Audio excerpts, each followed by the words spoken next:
Yo voy a hablar sobre el capítulo 2 de La fábrica del hombre endeudado de Mauricio Lazarato. En este capítulo podemos evidenciar tres ideas principales. La primera es que la deuda se convierte en una herramienta de control social.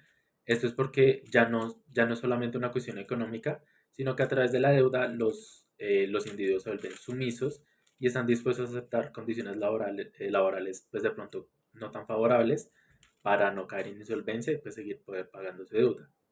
La segunda es que la deuda se convierte en una herramienta para extraer el valor y se transmite hacia los más ricos. ¿Esto por qué es? Porque cuando yo me endeudo tengo que pagar esa deuda y cuando yo pago esa deuda lo que estoy haciendo es que estoy transfiriendo parte de mi riqueza para pagar esa deuda, y esta transferencia de riqueza pues va hacia los acreedores, que pues generalmente son personas o pues corporaciones más grandes como los bancos.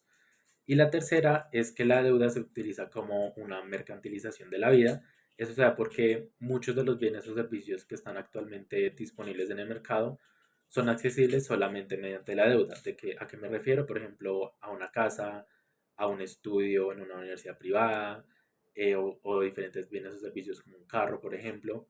Todo esto pues es posible gracias a que existe la deuda. No es la única manera de obtener estos servicios, pero sí es la manera en la que mucha gente los hace hoy en día, y es por eso que la deuda se utiliza de esta manera según el autor. Bueno, y también dentro de este capítulo nos gustaría resaltar como las contradicciones que se dan entre lo que piensa Manuel Lazarato y pues como las ideas clásicas de la economía. La primera es el papel del individuo. En la economía clásica se considera al individuo como un agente racional que toma pues decisiones libremente en un mercado también libre sin intervención. En cambio, Lazarato argumenta que las decisiones de los individuos están condicionadas a las estructuras de poder y las estructuras sociales que existen dentro de la economía, como es el caso de la deuda, como les estamos explicando anteriormente. También tenemos que el papel del mercado cambia. Para la economía clásica se asume que el mercado es un espacio de competencia perfecta, donde se fijan los precios libremente. En cambio, para Lazarato, él piensa que eh, el mercado, y principalmente el mercado neoliberal, o sea, existen muchas asimetrías de poder dentro de este mercado y existen como relaciones de explotación donde los deudores se encuentran como en una posición de desventaja frente a los acreedores o frente a las personas más ricas. También cambia el papel del Estado. Para la economía clásica. Se aboga que el papel del Estado está limitado y pues se busca que intervenga o sea, intervenga lo menos posible.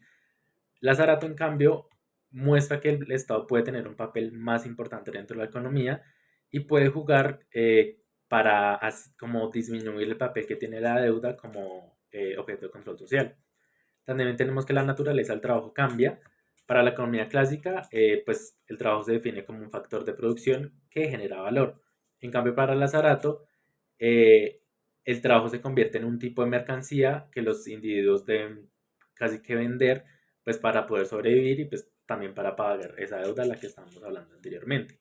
Y finalmente, la última contradicción que encontramos entre la economía clásica y la economía que expondría Manuel Lazarato en su libro es que la economía clásica asocia el desarrollo como crecimiento económico solamente. Es decir, si crece el PIB, quiere decir que se está desarrollando un país o una sociedad, pero en cambio para Lazarato argumenta que también se deben tener en cuenta, o sea, en el desarrollo también se debe tener en cuenta la deuda, la desigualdad, la piedad y pues el malestar social que todos estos factores conllevan.